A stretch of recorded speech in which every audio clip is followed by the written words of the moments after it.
Hello everyone, I hope everyone is doing well. I welcome you all to our YouTube channel. Technical Pilot is your co-pilot to the world of aviation. Whether you are dreaming of the skies or starting to prepare for your DGC examinations, I can assure you that you have taken off in the right direction. So let's not waste the time further and let's dive into today's topic now.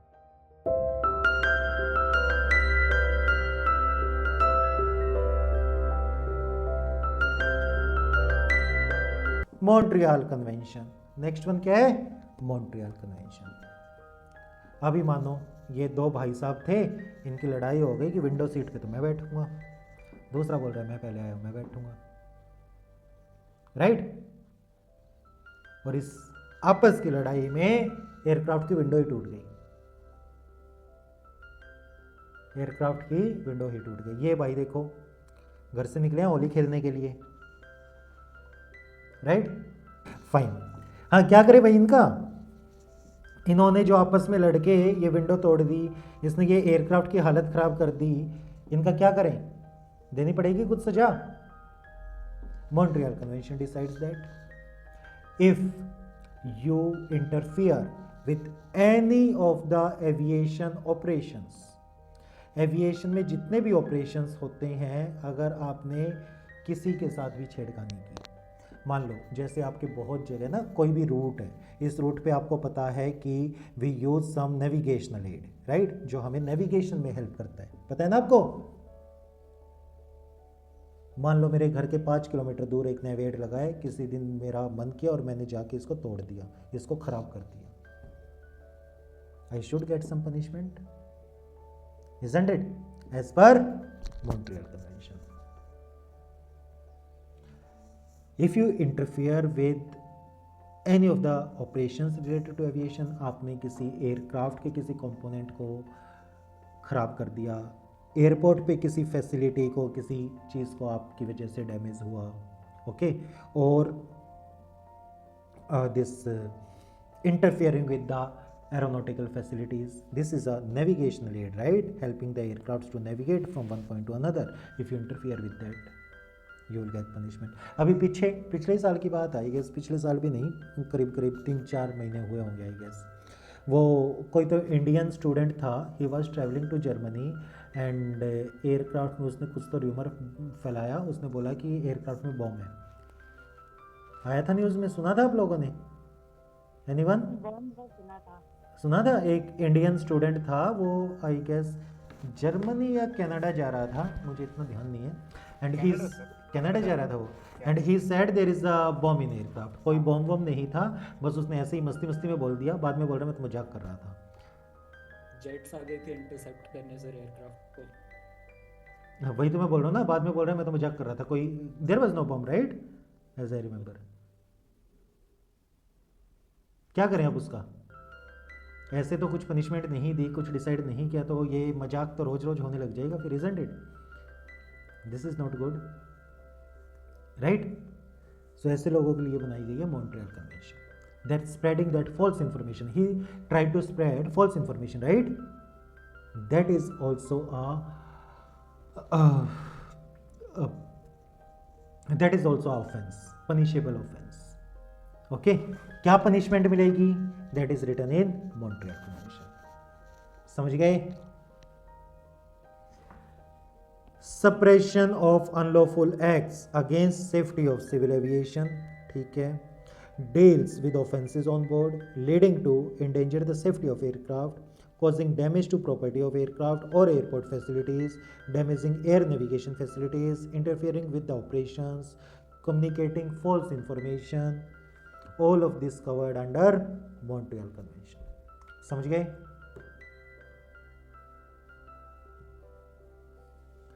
Convention signed at Montreal on 23rd September 1979, 23rd September 1979, ठीक है। Ratified by India, India ने इस convention को sign किया है and India follows this convention, ठीक है, fine. Next, cap Town convention, cap Town convention. Cap Town convention क्या है? अच्छा, अभी आपको पता है पीछे गो फर्स्ट का केस हुआ था, गो फर्स्ट एयरलाइंस ने बैंक्रप्सी डिक्लेयर कर दी, राइट? डू यू नो क्यों हुआ ये? एविएशन बहुत ही लाइक बहुत ही अनसर्टेन और रिस्क इंडस्ट्री है, राइट? अगर आप अभी भी इंडियन एविएशन की हिस्ट्री उठा के देखोगे, जितनी एयरलाइंस ऑपरेट कर रही है ना, इससे ज़्यादा एयरलाइंस तो बंद हो चुकी हैं। कुछ फेमस एयरलाइंस के नाम तो आपने भी सुने होंगे। Deccan airlines was there, right, जो काफ़ी फेमस थी। Modiluft was there which is now operating as SpiceJet. This Kingfisher, जो सबको पता ही, गैस इंडिया में बच्चे बच्चे को पता है about Kingfisher. Then Jet Airways का सीन सबको पता होगा। Once used to be India's largest airline, Jet Airways बंद हो गई, isn't it? गो फर्स्ट किसी को पता भी नहीं था। आई वॉज एक्सपेक्टिंग कि जेट एयरवेज के बाद अगला नंबर स्पाइस जेट का भी है, ठीक है, बिकॉज ऑफ देयर ऑपरेशंस, और उससे पहले गो फर्स्ट और आ जाती है बीच में, ठीक है। इसका तो कोई आइडिया लाइक मार्केट में लाइक कोई इसके बारे में न्यूज़ नहीं थी किसी से भी, मतलब गो फर्स्ट का तो कभी सुनने में नहीं आया। Yes, SpiceJet was in rumours, was in news कि they are on the verge of declaring bankruptcy, right? And इनके साथ प्रॉब्लम क्या हुई, जैसे गो फर्स्ट है, स्पाइस जेट की हालत अभी भी वैसी ही है ऑल्दो, ठीक है। अब एविएशन में क्या है, आपकी ना फिक्स कॉस्ट बहुत ज़्यादा है on daily basis, right? Variable cost भी आपकी बहुत ज़्यादा है, so they need continuous gas circulation, right? They need to have continuous flights and all their revenue generation, otherwise sustain नहीं कर सकते आप, क्योंकि डेली के आपके ऑपरेशनल एक्सपेंसेस, आपकी फिक्स कॉस्टिंग बहुत ज़्यादा है। ओके, चलो फाइन। उसके बाद Go First couldn't sustain after COVID, they had to declare bankruptcy. Fine. Now Cape Town Convention comes into picture. They declared bankruptcy. उन्होंने बैंक्रप्सी डिक्लेयर कर दी। अब इस एयरलाइन में बैंक्रप्सी डिक्लेयर मतलब करना, उन्होंने बोल दिया कि हमारे पास पैसे नहीं है अब, isn't it? We can't pay salaries, we can't pay back suppliers, we can't pay, जिसको भी हमें पैसे देने हम नहीं दे सकते, हमारे पास पैसे नहीं है। That's the meaning of bankruptcy, isn't it? Company ने अपने आप का दिवाला घोषित कर दिया। Now there are lot of investors जिन्होंने एयरक्राफ्ट्स खरीद के गो फर्स्ट को वो एयरक्राफ्ट्स लीज पे दे रखे हैं। You know that, right? Airlines take aircrafts on lease from other airlines और फ्रॉम इन्वेस्टर्स। अब एविएशन क्या है, इतना डायनेमिक मार्केट है ना कि इन्वेस्टर्स जल्दी से पैसा इन्वेस्ट करके खुश नहीं होते, and aviation needs a lot of money to run operations. कितने रुपए का आता है एक जहाज 320 जो आप फ्लाई करोगे कभी ना कभी, पता है आपको कितने रुपए का है?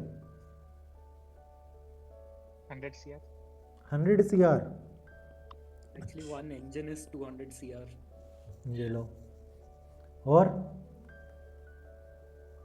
कितने, करीब 500-600 करोड़ रुपए का जहाज होता है ये। 1 इंजन 2 CR तो थोड़ा ज़्यादा हो गया। I don't think Venkatesh exact rate पता है आपको?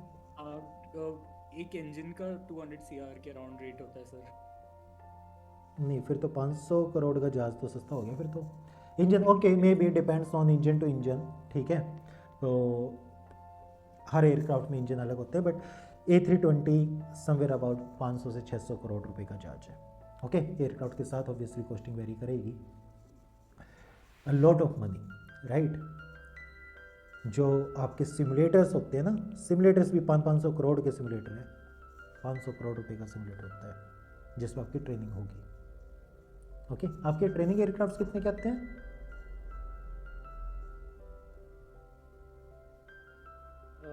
सेस्ना का नहीं पता, but like smaller aircrafts almost 3 CR में आ जाते हैं। हाँ, आ जाते हैं 2.5 करोड़ 3 करोड़, ठीक है। आपकी ट्रेनिंग एयरक्राफ्ट की कॉस्टिंग है, depends on aircraft to aircraft.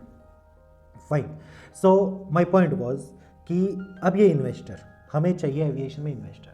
इतना पैसा अगर एयरलाइन स्टार्ट करनी है, एविएशन में ऑपरेशंस ऑपरेट करने हैं, तो हमें चाहिए वो लोग जिनके पास पैसा है, जो पैसा इन्वेस्ट कर सकते हैं। जैसे गो फर्स्ट ने बैंकरप्सी डिक्लेयर कर दी, मान लो कुछ इन्वेस्टर्स थे जिन्होंने एयरक्राफ्ट्स खरीद के 10 एयरक्राफ्ट्स खरीद के गो फर्स्ट को लीज पे दे रखे हैं। अब इनका क्या होगा भाई, इनके पैसे कौन देगा? There must be some process, right?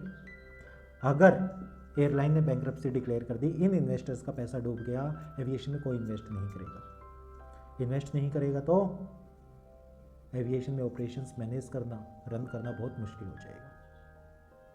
Understand? Who will pay this money? What should be done? That's where Cape Town convention comes into picture. As per Cape Town conventions, Go First airline के जितने भी assets हैं, जितने भी जहाज हैं, उन सबको सीज कर लिया जाएगा जब तक वो इन्वेस्टर्स का पैसा नहीं देते। Understand? Cap Town convention deals with finances involved in aviation industry. समझे केप टाउन की अहमियत? एविएशन में जितने भी फाइनेंसेस इन्वॉल्व होते हैं, जैसे मैंने अभी आपको समझाया रिलेटेड टू इन्वेस्टर्स, राइट? भाई इन्वेस्टर्स, मैं किसी कंपनी में तब इन्वेस्ट करूंगा, अभी आप मेरे को बोलो कि सर 50 लाख रुपए इन्वेस्ट कर दो इस चीज़ में, मैं बोलूँगा गारंटी क्या है? सिंपल सी बात है ना, गारंटी क्या है? 50 लाख रुपए कल को मेरे रिटर्न देंगे, खराब नहीं होंगे, कोई लेके नहीं भागेगा। Isn't it? Everyone needs security, safety. Cape Town Convention ensures the safety to investors' money. Clear? Fine. वैसे काफ़ी पंगा हुआ था जब ये गो फर्स्ट बंद हुई, क्योंकि इंडिया ने क्या है, इंडिया ने केप टाउन कन्वेंशन रेटिफाई तो कर लिया है। रेटिफाई मीन्स पास तो साइन तो कर लिया है, लेकिन अभी पार्लियामेंट में पेंडिंग है। पार्लियामेंट ने अभी इसको पास नहीं किया है। ओके, मतलब इंडिया में केप टाउन कन्वेंशन आधा अधूरा ही इंप्लीमेंटेड है। फाइन, चलो। Cape Town convention, international interest in mobile equipment. Mobile equipment means जो इक्विपमेंट्स आपके मूव कर सकते हैं, जो एसेट्स मूवेबल है, like aircrafts. Okay, international standards for contract of sales, lease, legal remedies for default in financial agreements, bankruptcy. जहां भी आप सिंपल सा ये समझिए, एविएशन में जहां भी फाइनेंसेस इन्वॉल्व हैं, जहां भी पैसा इन्वॉल्व है, cap Town convention will come into picture. आपको कोई नया जहाज खरीदना है, केप टाउन कन्वेंशन में उसके रूल्स लिखे होंगे, आप कैसे जहाज खरीद सकते हैं, क्या प्रोसेस है। आपको अपना जहाज बेचना है किसी को, you want to buy a second hand aircraft, आपके पास एयरक्राफ्ट है, आप उसको डिसअसेंबल करके you want to sell the components of aircraft, individual components of aircraft. Okay, any sale, purchase, anything related to investors money, leasing of aircrafts, everything comes under Cape Town Convention. Finances, contract of aircraft equipments बताया मैंने आपको। Cape Town में convention sign हुई थी कब? 16 नवंबर 2001 को। India ने sign की है, बताया मैंने आपको अभी। इंडिया ने साइन तो कर ली है 2018 में, लेकिन पार्लियामेंट ने अभी पास नहीं की है। पार्लियामेंट में अभी भी पेंडिंग चल रही है। ठीक है, हाँ भाई, कोई डाउट? एनीवन? टोक्यो और मॉन्ट्रियल काफ़ी सिमिलर हैं, दोनों में डिफरेंस क्या है? मुझे जहाँ तक समझ में आया, one deals with criminal offences and the other one is more like asset का डैमेज कर रहे हो तो उसमें फाइन लगेगा। टोक्यो मेनली डील करती है when you are doing any offence on board aircraft. Okay, Montreal deal करती है when you are doing offenses damaging aviation facility, okay, जिसकी वजह से एविएशन सेफ्टी कॉम्प्रोमाइज हो रही है। टोक्यो कन्वेंशन हो गया, दो पैसेंजर्स आपस में लड़ाई कर लेते हैं एयरक्राफ्ट में, एक पैसेंजर दूसरे की कंप्लेन कर रहा है कि इसने मेरे साथ मार पिटाई की है, इस पे केस करो। That is Tokyo convention. Understand? वो दो पैसेंजर्स जब आपस में हाथापाई कर रहे थे, लड़ाई कर रहे थे, तो एयरक्राफ्ट की विंडो टूट गई, right, affecting the aviation safety. Now it will be counted under Montreal as well. समझा? Got it. Yeah. Thank you everyone for watching this video. Stay tuned to learn about DGCA subjects, aviation concepts in a more simplified way. And if you have any questions, please feel free to drop them down in the comments below. Do not forget to subscribe so that you are updated with the latest videos. And please follow us on Instagram @technicalpilot.in. Thank you. See you next time.